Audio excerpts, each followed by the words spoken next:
Assalamualaikum warahmatullahi wabarakatuh. Ketemu lagi dengan saya, bincang-bincang matematika. Ya, tidak lama kok. Ya, kalau mau mengikuti hanya seperempat jam ya. Mungkin berguna bagi siapa saja, bagi orang tua, bagi siswanya, bagi para siswa, bagi anak-anaknya, ya, juga bagi guru dan siswanya. Ya, yang suka matematika, dengarkan saja, ya, telaten saja. Mudah-mudahan nanti dapat tambahan ilmu ya, meskipun sedikit kan tidak apa-apa. Nanti tambahan dari guru yang banyak ya. Ya,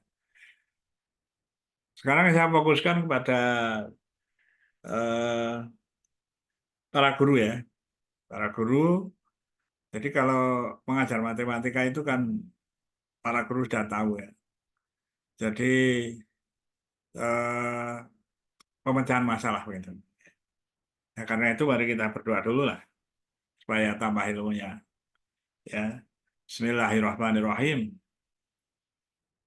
Rabbi zidni ilman warzuqni fahman. Ya. Ya, semoga Allah menambah ilmu pada diri kita dan memberi pemahaman, ya, rezeki pemahaman pada kita, ya, supaya dapat ilmu. Yang muaranya kalau para guru, nanti juga para siswa. Juga tidak menutup kemungkinan di para orang tua mengikuti, karena saya akan menggambarkan secara sederhana ya, bagaimana harusnya belajar matematika bagi anak-anak, bagi para siswa. Yang otomatis para gurunya kalau mengajarkannya ya harus bagaimana. Bapak Ibu semuanya, saudara-saudara semuanya, mas-mas, mbak-mbak, adik-adik. Jadi, fokus dari matematika itu pemecahan masalah. Nah, menyelesaikan soal gitu aja lah. Masalah itu apa? Masalah itu sesuatu yang menantang untuk dijawab. Ya, kalau adik-adik itu merasa tertantang untuk menjawab persoalan matematika lah, berarti itu adik-adik eh, dihadapkan pada suatu masalah. Ya. Ya. Kemudian yang eh, berikutnya, untuk bisa memecahkan masalah itu harus tahu konsep-konsep matematika, namanya konsep-konsep. Ya. Konsep-konsep itu sebut aja lah bagi adik-adik itu apa ya, pengertian-pengertiannya, gitu, aturan-aturan matematikanya. Dan tidak kalah pentingnya itu harus paham juga logika, aturan logika yang digunakan di matematika. Gitu ya. Sering saya sebutkan sederhana, kalau di dalam bahasa Indonesia, jajar genjang ya jajar genjang, persegi ya persegi, persegi panjang ya persegi panjang. Tapi dalam matematika itu persegi panjang itu jajar genjang. Jadi logikanya semua, ya jajar semua persegi panjang adalah jajar genjang. Semua persegi adalah persegi panjang. Jadi dengan demikian semua persegi adalah jajar genjang. Seperti itu kan logika matematika. Ya kalau bahasa Indonesia atau orang awam kan, ya persegi, masa persegi jajar genjang gitu ya. Nah, karena pemikirannya itu kontekstual. Karena matematika itu abstrak, ada di pikiran. Ya begitu mendefinisikan jajar genjang itu segi empat yang sepasang-sepasang sisinya sejajar, itu yang digunakan sebagai aturan, ya the rule itu aturannya. Maka eh, kalau persegi panjang itu dicek ya apakah yang sepasang-sepasang sisinya sejajar atau tidak. Ternyata sepasang-sepasang sisinya sejajar ya. Karena itu eh, persegi panjang adalah jajar genjang. Nah, itu berpikir matematik aturan-aturannya seperti itu. Seperti aturan mengalihkan. Ya, misalnya eh, 3 kali 4 itu aturannya di matematika adalah 4 tambah 4 tambah 4 3 kali. Itu. Jadi Ini untuk ke depannya di dalam berlogika, kalau misalnya ada seseorang menyebut 3A, itu berarti A tambah A tambah A.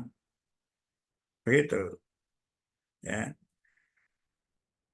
3 kali 4, 4 tambah 4 tambah 4.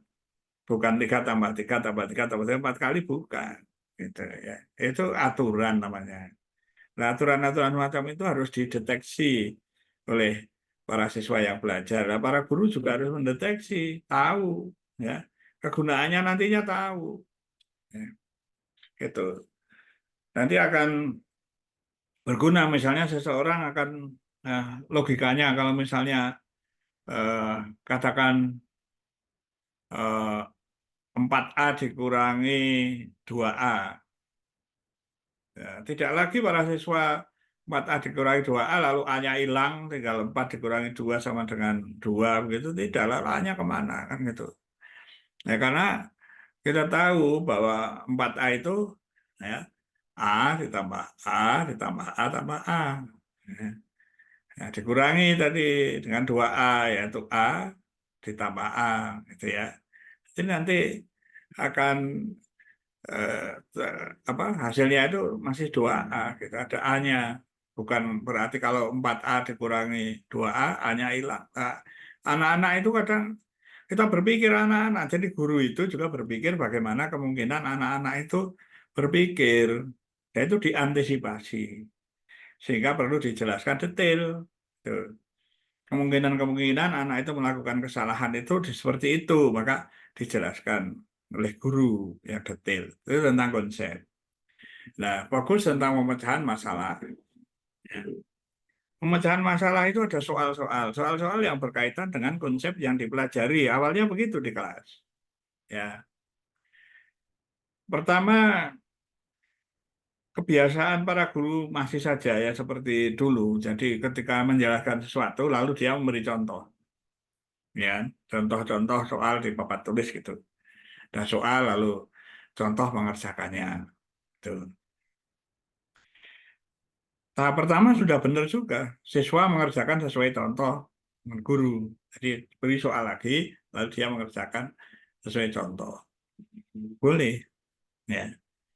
Tetapi kalau seperti itu terus, nah masalahnya terus ini, ya, menjadikan para siswa hanya akan meniru para gurunya dan tidak ada kreativitas dari para siswa, tidak berkembang.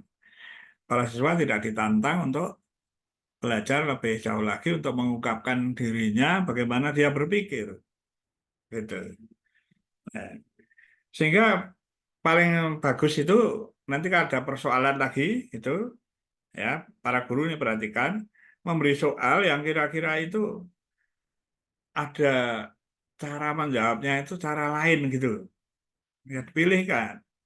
Kan bisa saja misalnya eh, soalnya itu di contoh sederhana, contoh contoh sederhana. Soalnya itu kalau misalnya untuk anak-anak bukan sekadar 2 tambah 7 berapa.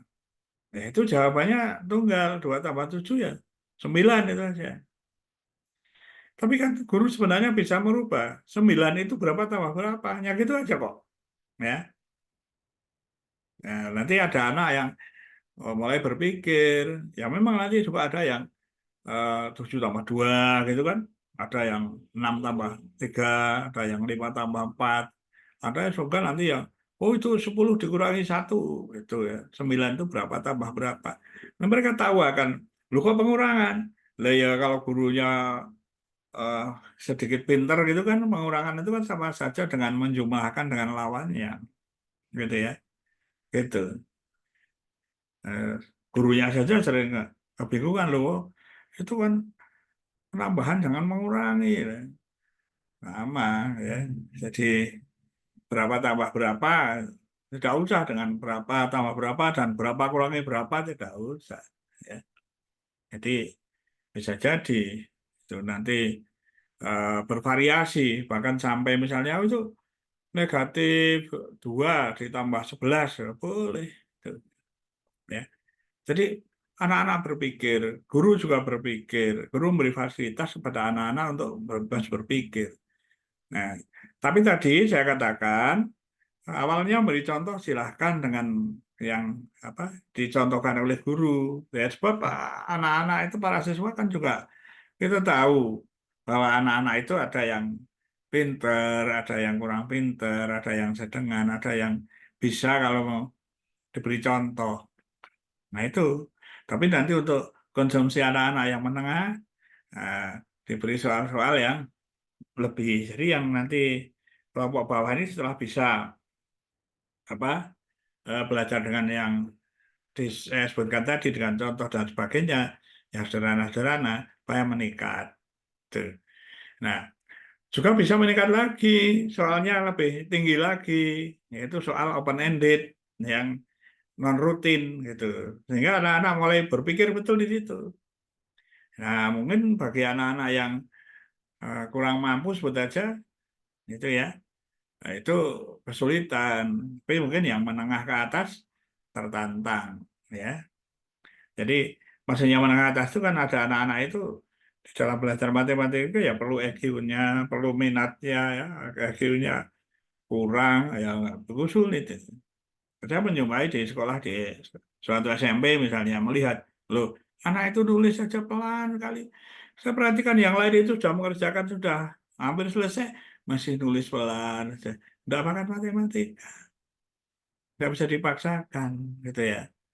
Ya sudah kita harus bisa membimbing sesuai dengan kemampuannya dia seberapa jauh begitu ya. Tapi mungkin bakatnya di bidang lain. Tapi secara umum itu ya, secara umum itu kan kasuistik ya. Secara umum itu anak normal semua gitu ya. Anggap gitu.